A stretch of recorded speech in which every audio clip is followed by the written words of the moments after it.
నమస్తే, welcome to Telugu రాజ్యం. ప్రస్తుతం మనతో పాటున్నారు సీనియర్ జర్నలిస్ట్ బదవజ గారు ఉన్నారు. నమస్కారం సార్. నమస్తే అండి. ముఖ్యంగా రామ్ పోతినేని నటించిన చిత్రం ఆంధ్ర కింగ్ తాలూకా ఇవాళ రిలీజ్ అయిన నేపథ్యంలో మీరు కూడా చూసే ఉండుంటారు. ఎట్లా అనిపించింది సినిమా? మీ రివ్యూ ఏంటి సార్? అంటే తెలుగు కమర్షియల్ హీరోలు వాళ్ళు ఏమాత్రము కిందకు దిగటానికి తగ్గటానికి కూడా అంగీకరించినటువంటి ఒక విచిత్రమైన పరిస్థితి నడుస్తోంది. అయితే రామ్కి మొదటి సినిమా దేవదాసు అనేటువంటి ఒక మంచి హిట్ పడింది. అతను ఎంట్రీ ఇవ్వటమే ఒక హిట్ సినిమాతో ఎంట్రీ ఇచ్చాడు. ఆ తర్వాత కూడా ఆయనకు అడపాదడప కొన్ని హిట్స్ వచ్చినాయి. అయితే ప్రధానంగా ఆయన హీరోయిజము అలాగే తన్ని తాను స్టార్ హీరోగా అలాంటి కథలే చెయ్యాలి అని నెమ్మదిగా తన రేంజ్ పెంచుకుంటూ వెళ్తున్నాను అనేటువంటి దీనిలో నేల విడిచి సాము చేసేటువంటి కథలను ఎంచుకుంటూ వెళ్ళాడు ఆయన. ఈ సినిమాలో కొంచెం నేల మీదకి దిగినటువంటి కథను ఎంచుకున్నాడు.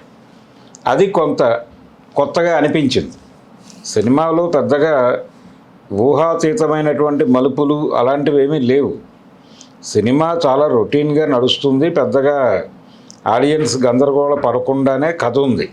కానీ నేల మీద నిలబడేటువంటి క్యారెక్టర్లు ఇచ్చాడు అందరికీ. అంటే ఒరిజినల్ లైఫ్లో రికగ్నైజ్ చేయగలిగినటువంటి క్యారెక్టర్లలోనే ప్రతి ఒక్కరూ కనిపించారు. ఆ ఒరిజినల్ ఎమోషన్స్ని పలికించగలిగారు. రెండోది, ఎప్పుడైతే హీరోయిజము హీరో సెంట్రిక్ కథ కాదనుకున్నారో అప్పుడు హీరో పాత్రతో పాటు మరికొన్ని పాత్రలు ఎలివేట్ అయినాయి. మనకి హీరో సెంట్రిక్ సినిమాలు వచ్చినంతకాలం హీరోయిన్ కూడా కేవలం గ్లామర్ కోసం మాత్రమే సినిమాలో ఉంటుంది తప్ప కమర్షియల్ సినిమాలో అక్కడ ఆ క్యారెక్టర్కి ఏదో ప్రాధాన్యత, గుర్తింపు, వాక్యము, డైలాగు కూడా ఉండదు. అలాంటిది ఎప్పుడైతే ఈ కథలో హీరో పాత్రని నేల మీదకి నుంచోబెట్టారో ఆటోమేటిక్గా మిగిలిన పాత్రలకు అవకాశాలు దొరికినాయి. అలాగే హీరోయిన్ క్యారెక్టర్కి కూడా కొంచెం నటించడానికి స్కోప్ దొరికింది. తను భాగ్యశ్రీ చాలా బాగా పెర్ఫామ్ చేసింది. రామ్ కూడా ఒక కొత్త నటుడు ఎలాగైతే ఒక కొత్త ఏరియాలో కొత్త జానర్లో క్యారెక్టర్ని ఎంపిక చేసుకున్న నటుడు తన్ని తాను కొత్తగా ప్రొజెక్ట్ చేసుకోవడానికి ఎంత కష్టపడతాడో ఆ కష్టం పడ్డాడు. తగ్గటానికి కష్టపడ్డాడు. తను కొంత సబ్మిసివ్గానే నటించాడు.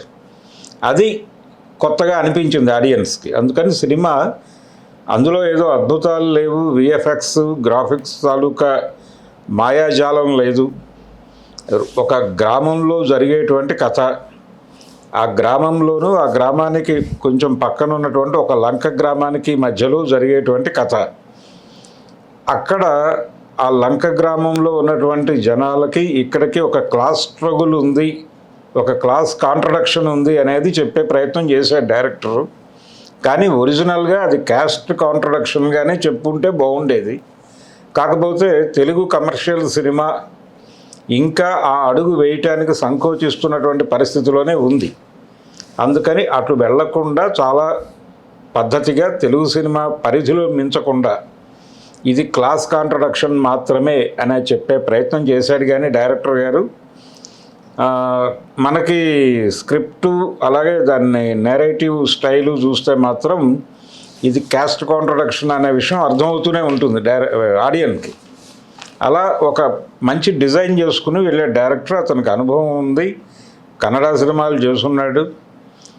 తెలుగులో రామ్ని డైరెక్ట్ చేయటము, ఈ నేరేటివ్లో వెళ్ళటము కొత్త కావచ్చు.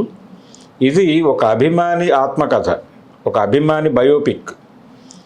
ఒక అభిమాని బయోపిక్గా అభిమానిని హీరోగా ప్రొజెక్ట్ చేయటంలోనే, తను హీరో అయ్యుండి ఒక అభిమాని పాత్ర చేయటానికి అంగీకరించటంలోనే రామ్ సబ్మిసివ్నెస్ కనిపిస్తుంది.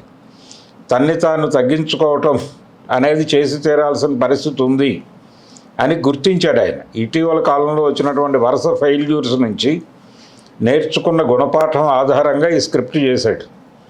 ఇందులో ఒక అగ్రనటుడిగా, అంటే సినిమా పరిశ్రమలో ఒక అగ్రస్థాయి నటుడిగా నడుస్తున్నటువంటి ఒక హీరో క్యారెక్టర్లో ఉపేంద్ర కనిపిస్తాడు. ఉపేంద్రని తీసుకోవటంలో కూడా చాలా తెలివి ప్రదర్శించారు వీళ్ళు. తెలుగులో ఏ హీరోని తీసుకున్నా కంపారిజన్ వచ్చేది. తెలుగులో కూడా ఆ స్థాయి హీరోలు ఉన్నారు, వాళ్ళని తీసుకుంటే మళ్ళీ గొడవ అయ్యేది. ఆ గొడవ రాకుండా ఉండటం కోసం ఉపేంద్రని తీసుకురావడం వల్ల అది కూడా కొత్తగా అనిపించింది జనాలకి. అలాగే చాలామంది హీరోల కెరియర్లో అప్ అండ్ డౌన్స్ ఉంటాయి. అంటే వరుసగా హిట్లు కొట్టినటువంటి హీరోలు కూడా ఒక దశలో కొంచెం కొన్ని ఫ్లాపులు అలా కెరీర్ సంక్షోభంలోకి వెళ్ళి మళ్ళీ సక్సెస్లు అందుకుంటుంది. ఆ జంక్షన్లోకి వెళ్ళేటువంటి జీవితాలు చాలా ఉంటాయి. చిరంజీవి గారు కూడా హిట్లర్కి ముందు ఆయన కొంత క్రైసిస్ని ఫేస్ చేశాడు. హిట్లర్కి ముందు రిక్షావోడు ఇలాంటి సినిమాలన్నీ ఫెయిల్ అయ్యి బిగ్ బాస్లు ఇవన్నీ డిజాస్టర్లుగా మారిన సందర్భంలో కొంత క్రైసిస్ అనుభవించి మళ్ళీ హిట్లర్ నుంచి ట్రాక్ ఎక్కాడు ఆయన. ఆ సందర్భంగా ఆయన ఒక ప్రెస్ మీట్లో మాట్లాడుతూ చెప్పిన మాట, సినిమా హీరో సెంట్రిక్గా ఉండకుండా ఉంటే చాలా పాత్రలకి అవకాశం ఉంటుంది, ప్రేక్షకుడికి కూడా ఒక రిలాక్సేషన్ ఉంటుంది, తద్వారా సినిమాకి ఉపయోగం జరుగుతుంది. హీరోకి ఉపయోగం జరుగుతుందా లేదా అనే దానికన్నా సినిమాకి ప్రయోజనం జరిగితే హీరోకి జరిగినట్టే. కాబట్టి ఇది నాకు ముందు నుంచి తెలుసు, కానీ ఈ సినిమాలో మళ్ళీ ఒకసారి ఆ పాత వాసనలు తీసుకొచ్చి చేద్దాం అనుకుని చేశాను ఈ సినిమా అని చెప్పాడు ఆయన. దాదాపు ఇందులో రామ్ పోతినేని కూడా అలాంటి సందర్భాన్ని అనుభవించాడు. అలాగే సినిమాలో ఉన్న హీరో క్యారెక్టర్ కూడా అదే పరిస్థితుల్లో ఉంటుంది, ఉపేంద్ర క్యారెక్టర్ కూడా. అటువంటి ఒక క్రైసిస్లో ఉన్నప్పుడు ఒక ఫ్యాన్ ఎలా తన్ని గైడ్ చేశాడు, నిలబెట్టాడు అనే దిశగా నడుస్తుంది. ఒక కెరియర్ ఓరియంటేషన్ కూడా ఉంది స్క్రిప్ట్లో, అండర్ లేయర్లో. ఇలా 3-4 లేయర్లలో నడుస్తుంది కథ. ఒక అర్బన్ ఏరియాకి, ఒక అట్టర్ రూరల్ ఏరియాకి ఉండేటువంటి గొడవ, వాళ్ళని వీళ్ళు ఎలా ట్రీట్ చేస్తారు, ఎలా చూస్తారు అనేటువంటి గొడవ.